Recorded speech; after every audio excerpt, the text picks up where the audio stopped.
Welcome to another FPL video. Today we're going to be discussing the best midfielders, and if you want to see the best budget midfielders, and we're going to talk about plenty of them in detail, then we can do a separate video on that. So let me know down in the comment section below if you want to see it, and let's jump straight into this one. The first midfielder we're going to talk about today is Martinelli, and he's the only budget midfielder discussed in this video. So like I said, we can talk about more of these budget options in detail, but in my opinion, most of the best midfielders are in the medium price to premium range. But with Martinelli, I think he might actually be the best budget midfielder at only 6 million. I was very skeptical about him maybe a month or so ago, but during pre-season, and I know we can't really base too much off that, Smith Rowe was mainly playing as an attacking midfielder, at least against Nuremberg, and Martinelli was kind of the predominant left winger. Against Nuremberg, Reiss Nelson was playing on the left, Pepe on the right, and I think if that's the case and Smith Rowe tends to play as the attacking midfielder, maybe filling in sometimes for Fabio Vieira or Odegaard, then that does give Martinelli a bit more range and also minutes, less limitations to play more. But I do think Arsenal are also looking for a winger, and if he can play on the left-hand side, then maybe that will be at the detriment of Gabriel Martinelli. But as you can see, a really good start to the season with him. I think Crystal Palace away and Leicester at home is quite tough, but then you look at the free fixtures afterwards and they are pretty decent. Only 6 million. I think he might even be just better than Neto, who's definitely very appealing as well. His ownership is only 13.1%, which is quite surprising because when we did a rating your teams video, Martinelli and Neto featured in a lot of those squads, and also across Twitter, you're going to see both of them in a lot of teams. But it just shows you that just because you see them in a lot of teams, it doesn't mean that is necessarily the template. He got 6 goals and 7 assists last season. I think this could be the season where he finally gets into the double digits for goals scored in the Premier League. He showed his class under Unai Emery when he first joined Arsenal, and he got 10 goals in 12 starts. As you can see, he got 13 big chances last season, and it's not like he played every single game. So that's very impressive, 110 FPL points. I personally think Jesus and Saka are better attacking options for Arsenal, but the next best, there's no doubt about it, in my opinion, it would be Gabriel Martinelli. You could technically class Rashford as a budget midfielder, but it's kind of bordering on the medium priced options. But a really big price decrease from last season. He did very terribly, only 4 goals and 2 assists, 63 FPL points. But as he showed in the 2019-20 season, he got 22 goals and assists, and I think he could do something similar, but he is mainly competing with Elanga on the left-hand side, and I don't think I'm as confident in Marcus Rashford starting most games as I would be in Jadon Sancho, who will definitely be the main right winger for Man United. But there's also Martial, who's been a good option, and we discussed him in the best forwards video, but I still think Rashford could be very appealing. Just wait and see how the rest of pre-season goes, and if it looks like he's going to be the main left winger for United, then at 6.5 million, I think that's a great price and a decent start to the season. But Liverpool at home definitely ruins it. But I even think that Leicester fixture, which is marked as a 4 out of 5 rating on the FDR, I still think that is a good fixture from an offensive point of view for Man United and their assets. So Rashford for me is still a great option to consider, but maybe Sancho and Martial are the go-to United attackers right now. Arguably one of the most impressive players during pre-season, Jadon Sancho has the quality. We've seen it in the years gone by. You look there in the second bottom box on the left-hand side, 2019-20, 33 goals and assists, and he's been very consistent throughout his days at Borussia Dortmund. He hasn't done it at Man United yet, but he has shown some signs. 3 goals and 4 assists is definitely very underwhelming. His ownership is also very appealing though, a bit similar to Rashford at 7.7% and 7.5 million. That's also a very big price decrease for Jadon Sancho, and it's a recurring theme for most of these Man United players, and 91 FPL points. So as you can see, very disappointing, but we all know what he's capable of, and I have to say, based on what we've seen so far in pre-season, Sancho and Martial are the go-to United attackers, but I'd still consider Rashford, and if Ronaldo stays at United, then we can't forget him. There's also Bruno Fernandez. So United suddenly have quite a lot of FPL options going about, maybe not so much in the defence, but in the midfield and attack, there's a number of different options now with their more affordable prices, and I think they offer better value at this point. So Jadon Sancho, maybe he's creeping up a little bit, and he might offer better value than Rashford even, despite the 1 million price difference. But let's keep an eye on it. Pre-season is only one thing. The Premier League is another kettle of fish entirely. Kolaszewski did a great job for Spurs since signing in January, but I have to say I'm less appealed by him And if you look at preseason, which is only one fragment, and I wouldn't look too much into it, he actually hasn't been starting the games, but he could also just be slowly integrated back into the mould. But with the signing of Richarlison, he could also play on the right-hand side with Son on the left and Kane up front. And I think that just poses a big problem for Kolaszewski. That won't be an issue in Game Week 1 against Southampton because Richarlison has been suspended for throwing the flare during his time at Everton towards the end of last season. But from Game Week 2 onwards, I would be quite concerned about Kolaszewski and his minutes. But as you can see, some very impressive stats considering the fact that he's only got around 16, 18 games, 5 goals and 9 assists. He averaged 5.5 points per match, which is right up there in terms of midfielders. And also, I think he's 11th for all players, but very limited sample size. We have to also bear that in mind. 99 FPL points, just one shy of the famous 100. I don't think he's a bad option all of a sudden, but when you look at all the other choices at 8 million and 8.5 million who are nailed, and that will probably offer you as much consistency, if not even more, but they're also going to offer you potentially more minutes, then I think Kolaszewski slowly falls down the pecking order, unfortunately. Otherwise, if it wasn't for the signing of Richarlison, I would definitely be recommending him, and I'd be very seriously considering him in my FPL team.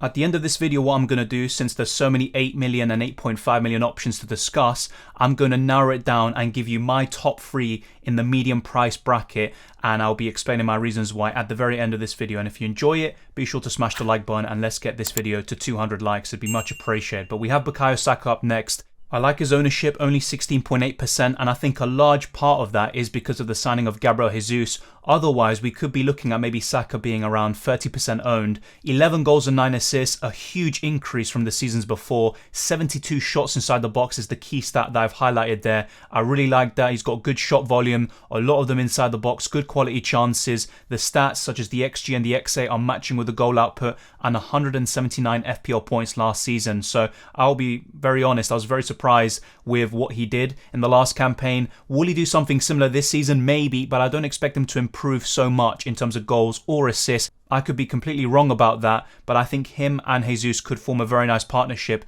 The other day against Everton, they also combined, Saka scoring and Gabriel Jesus assisting, and I think those two will be the main attackers for Arsenal. You've also got Martinelli, who's probably my third favourite, but the first two would definitely be Saka and Jesus. And because of the ownership, I'm very tempted by Saka, and he could pose a very genuine alternative to the Brazilian, but both of them are good options in their own right. Some very nice fixtures as we discussed before with Martinelli, and Saka is being overlooked a little bit. I would consider him, but there are so many 8 million midfielders that I don't blame you if you choose to not go for the England international. Diaz has been an incredible signing for Liverpool so far. 4 goals and 3 assists isn't anything spectacular, but also a very limited sample size. 7 big chances in 13 games is very encouraging. I do like that.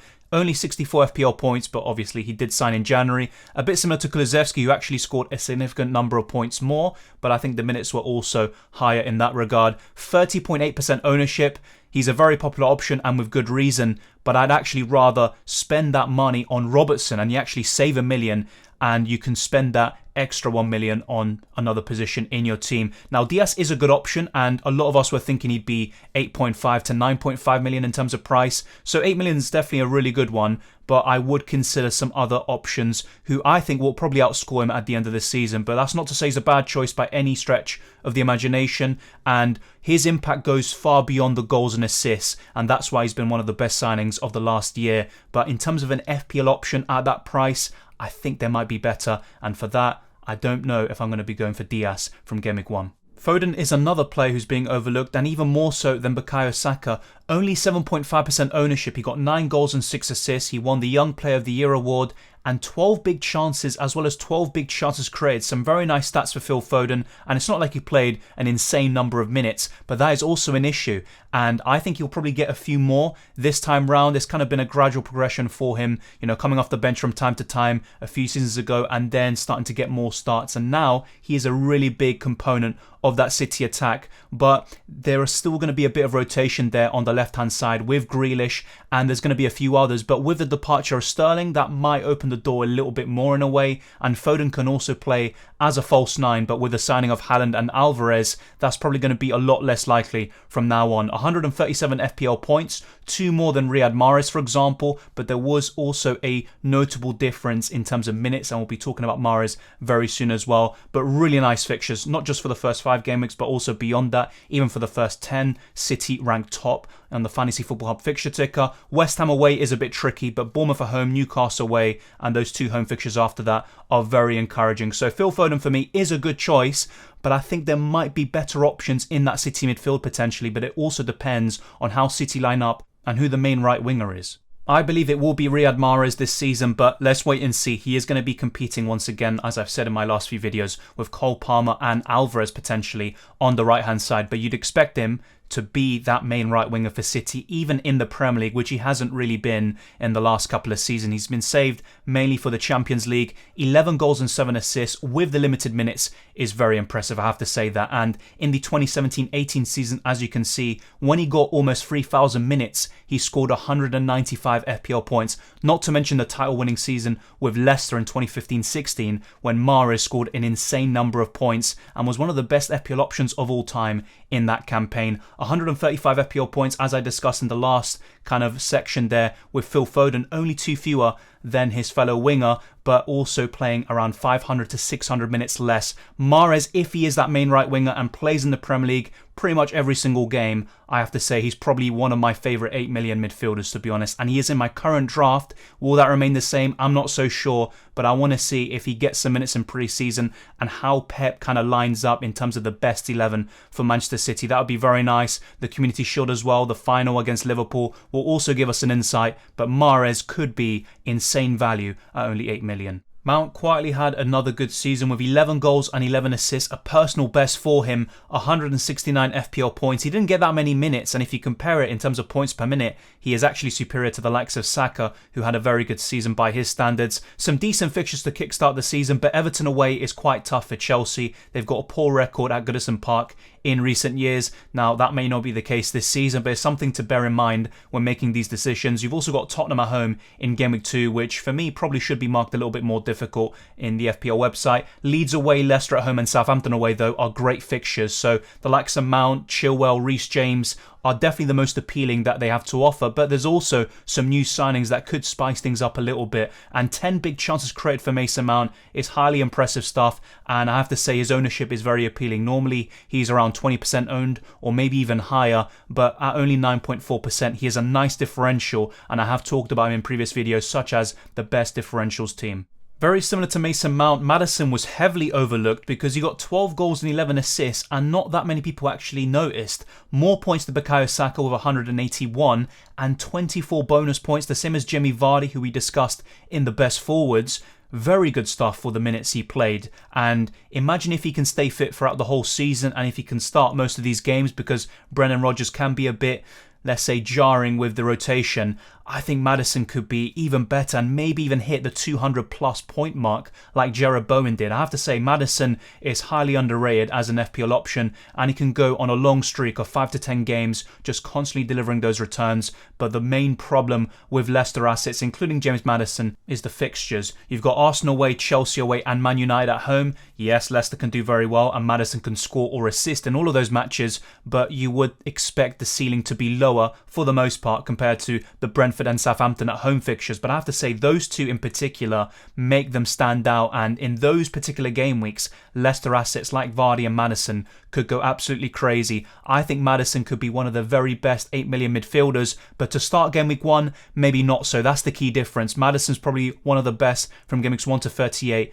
but there might be better fixtures to target for the first portion of the season. We just mentioned him, Jarrod Bowen. He's got a very awful start in Game Week 1 specifically, and he's got Tottenham at home in Game Week 5, but Game Weeks 2 to 4 are very nice. I think those are some good fixtures for West Ham. 9.5% ownership for Bowen. A lot of people don't like his price, but you know, he got 12 goals and 17 assists last season, and only Son and Salah outscored him in the midfielders. 206 FPL points. That is insane. He started at 6.5 million, and I don't think any of us expected that level of consistency from Jarrod Bowen. There was an overperformance, especially in terms of the creativity, but 20 big chances shows that I think Bowen can go to the next level in terms of goal scoring and maybe hit 15 plus. I would expect a dip in terms of the assists, but let's wait and see. I could be wrong about that as well. Let me know your thoughts about Jarrod Bowen. Are you considering him for your teams? I have to say, not for Game Week 1 for me, but afterwards I'd be all over someone like Jarrod Bowen who offers that consistency, and I don't think he will be a one-season wonder. Bruno Fernandez was very disappointing last season, but he's still got 10 goals and 7 assists. And as you can see, 15 big chances created, and I believe he has 13 big chances as well. So a good kind of healthy numbers. The underlying stats are there. 151 FPL points. The season before that, he got 244, and he was kind of deemed as essential in FPL alongside the likes of Son and Mohamed Salah. Some good fixtures, but once again, Liverpool at home does put you off, and I'd actually rather spend the money on Rashford or Sancho, who are significantly cheaper than Fernandez, and maybe just step it up a little bit and go for Heung-min Son, De Bruyne or Salah. That's the way I'm looking at the moment. But if Ronaldo leaves, I think Bruno suddenly becomes even better of an FPL option. He's going to be on penalties, and I think that will help with the bonus points, and for sometimes just kind of not only not stat padding, but adding those extra goals and assists needed for those double-digit returns that he's definitely done throughout his whole FPL career. So Bruno Fernandes for me is potentially going to be another great FPL option this season, but I'd wait and see with what happens to Ronaldo first, and also how United start the season, and maybe after game week 3, that Liverpool fixture, we can start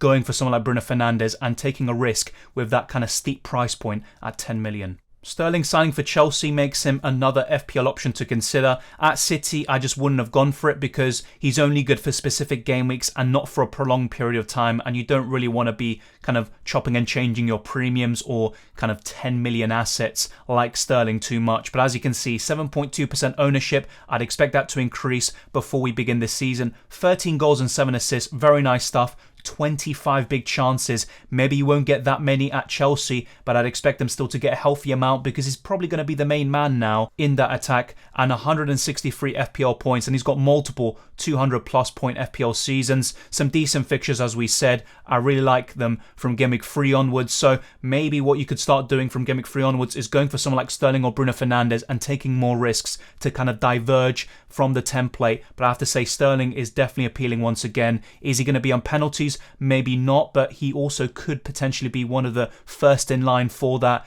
and Sterling is suddenly going to be someone to consider.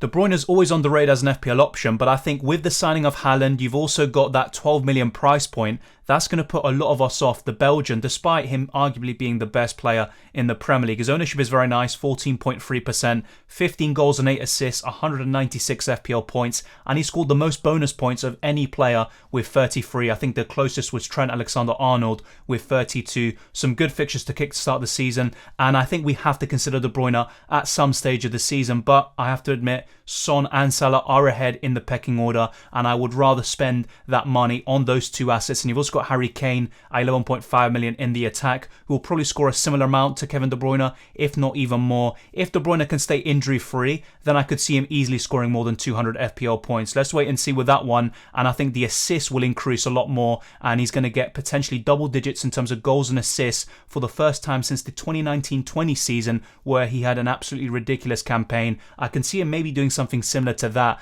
with Erling Haaland being the main striker and his chances finally being converted more regularly. But let's wait and see on that one. And are you going for Kevin De Bruyne? I want to see some more teams and people saying I've got Kevin De Bruyne because he is one of the best players in the world. You could say the same about Heung-min Son and also Mohamed Salah, of course. And Son for me is maybe kind of edging it close in terms of the gap between him and Salah as the best FPL option right now. The last 2 seasons have been incredible for the South Korean. 23 goals, sharing the golden boot with the Egyptian, and 10 assists, 30 big chances, some incredible stuff.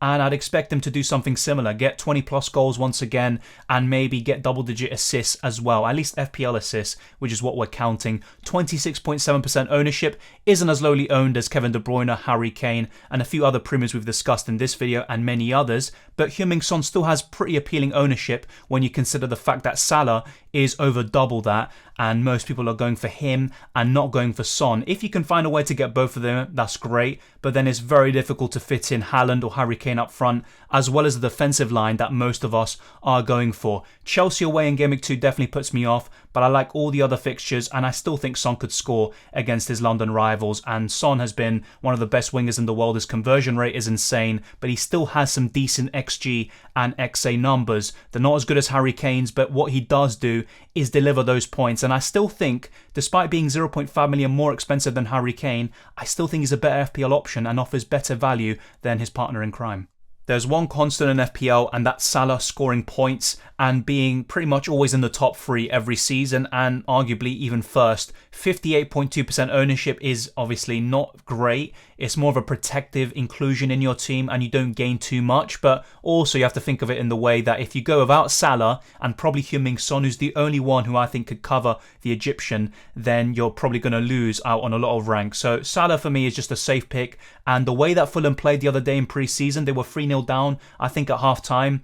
I think Salah captaincy in game week 1 could be very secure. The only ones who can compete with the captaincy that game week are Son and Harry Kane. Other than that, just captain Salah and don't overthink it. 23 goals and 14 assists, the joint highest goal scorer and the top assister. His XG was exactly 24, and his numbers are absolutely ridiculous. If you go through them, we've done that many times, they're just absolutely ridiculous. 265 FPL points, and I think if he didn't go off to the African Cup of Nations, I think he actually could have maybe broken the 300 point barrier, because I don't think it would have disrupted him too much in the middle of the season, and also he was on very fine form, especially in 2021 specifically. But I have to say, Salah, yes, he's got Man United away in game week 3, and I think that will be much tougher than it was in the season before, and Newcastle at home isn't easy, but I still think Salah can score in all of those games. We all remember his hat-trick at Old Trafford, very famous, and I think he could do something similar. Maybe not in that game, but you look at all the other 3 green fixtures and I could see some great things for Mohamed Salah once again.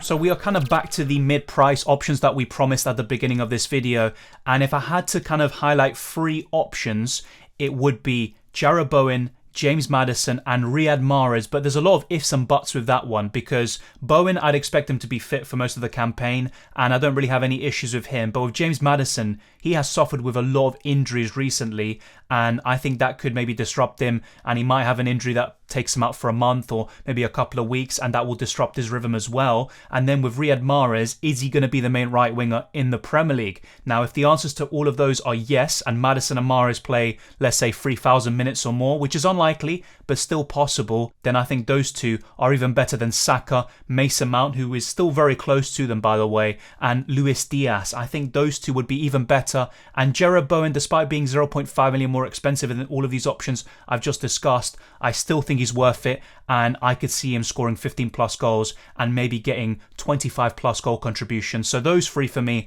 are the best in the medium price bracket options. But to start game week 1, that's a different story entirely. I'm not trying to sit on the fence here, I'm just offering you my genuine opinion, because you look at Madison's fixtures in the first 5 as we discussed and they're not great. So to start the season, the answer might be a bit different, and I'd say Mason Mount, Saka and Diaz, but from game weeks 1 to 38, I personally think it's those 3, Maddison, Mahrez and Jarrod Bowen. Let me know your thoughts down in the comment section below, because that's a very popular topic as well, and we're going to be covering the best defenders in the next video, then the best goalkeepers, and then maybe moving on to the best budget options in each position. Let me know if you want to see that, and if you enjoyed this video or found it useful, smash the like button and subscribe if you're new. Let's get this video to 200 likes, and we're getting ever closer to 15,000 subscribers, so it'd be very much appreciated if you can help me achieve that goal. It really means a lot, and you can follow me on Twitter and Instagram, DylanRCM. We can talk on there as well, and you can also join the Discord server, another avenue where we can all talk, not just with me but also with the entire community. And there's also the Patreon and the channel memberships. Check all those links in the description below. The same goes for the FPL League, which I'd very highly encourage you to join. Take care, enjoy the football and enjoy the rest of your summer break, and I'll see you next time.